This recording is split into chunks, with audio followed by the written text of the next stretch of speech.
ಮೋಹನ್ ಕುಮಾರ್ ಅಂತೇಳಿ ವಿಕಾಸಶೀಲ ಇನ್ಸಾನ್ ಪಾರ್ಟಿಯ ರಾಷ್ಟ್ರೀಯ ಉಪಾಧ್ಯಕ್ಷರು ಮತ್ತು ಕರ್ನಾಟಕ ಘಟಕದ ಅಧ್ಯಕ್ಷರಾಗಿ ಕೆಲಸ ಮಾಡೋಕ್ಕೆ ಕನ್ನಡರಾಗಿದ್ದರು.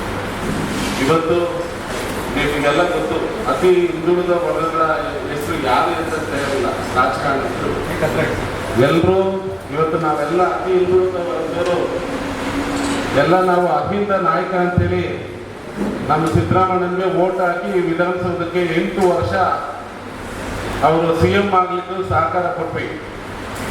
ಅದು 8 ವರ್ಷ ಅವರು ಇದ್ದು ಯಾವುದೇ ಒಂದು ಹಿಂದುಳಿದ ವರ್ಗಗಳ ಉದ್ಧಾರ ಅವ್ರು ಮಾಡೋಕ್ಕಾಗಿಲ್ಲ. ಬರೀ ಅವ್ರ ಜಾತಿಗೆ ಮಾಡಿಕೊಂಡ್ರು, ಅವ್ರ ಕೆಲಸ ಮುಗಿಸ್ಕೊಂಡ್ರು, ಇಲ್ಗೋಗ್ಬಿಟ್ರು. ಇವೆಲ್ಲ ನಾವು ಗಮನಿಸಿದೆ.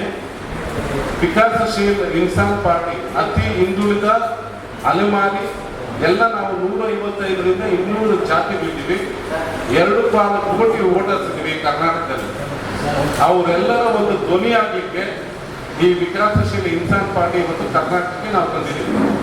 ಇದು ಬಿಹಾರ ಮೂಲ ಆದರೂ ಅಲ್ಲಿ ನಮ್ಮ ನಿಷಾದ್ ಅಂತ ಏನು ಕರಿತೀವಿ, ಮಲ್ಲ ಅಂತ ಏನು ಕರಿತೀವಿ, ಮಚ್ಚರ್ವಾಲ ಅಂತ ಏನು ಕರಿತೀವಿ, ಆ ಜಾತಿಗಳನ್ನು ಇಟ್ಕೊಂಡು ಅಲ್ಲಿ VIP ಪಾರ್ಟಿ ಮಾಡಿದ್ರು. ಇಲ್ಲಿನೂ ಸಹ ನಾವು ಸೇಮ್ ಅದೇ ರೀತಿ ನಾವು ಇಲ್ಲಿ ಗಂಗಾ ಮತ ಲಕ್ಷ ಜನ ಇದ್ದೀವಿ ಕರ್ನಾಟಕದಲ್ಲಿ. ಅದ್ರ ಜೊತೆಯಲ್ಲಿ ನಾವು ಹಿಂದುಳಿದ ಮತ್ತು ಅತಿ ಹಿಂದುಳಿದ ವರ್ಗದವ್ರನ್ನ ಕರ್ಕೊಂಡು ಇನ್ನೇನಿದೆ ನಮ್ಮ ಈಗ ನಾವು ವೋಟ್ ಹಾಕಿದ್ರೆ ನಮ್ಮ ಕೈ ಕೊಟ್ಟು ಹೋದ್ರು. ಇನ್ನು ಮಿಕ್ಕಿದ್ದೇನಿದೆ ನಾವೇ ಮಾಡ್ಕೊಳ್ಳೋಣ, ನಮ್ಮ ಓಟು ನಮ್ಮ ಹೇಳಿಕೆ ಅಂತೇಳಿ ನಾವು ಈ ಸತಿ ನಾವು ಎಲೆಕ್ಷನ್ ಒಂದು 70 ಸೀಟು ನಾವು ನಿಲ್ಬೋದು. 70 ಸೀಟಲ್ಲಿ ನಾವು ಒಂದು 34 ಜನ MLAಗಳು ಅತಿ ಹಿಂದುಳಿದವರು ಮೇಲೆ ಬಂದರೆ ನಮಗೆಲ್ಲ ಉದ್ಧಾರ ಆಗುತ್ತೆ ಅಂತೇಳಿ ನಾವು ಈ ಒಂದು ಪಕ್ಷವನ್ನು ಕರ್ನಾಟಕಕ್ಕೆ ತರ್ತಾ ಇದ್ದೀವಿ. ಬೇರೆ ಏನಾದರೂ ಕ್ವಶನ್ಸ್ ಇದ್ರೆ ದಯವಿಟ್ಟು ಕೇಳಿ.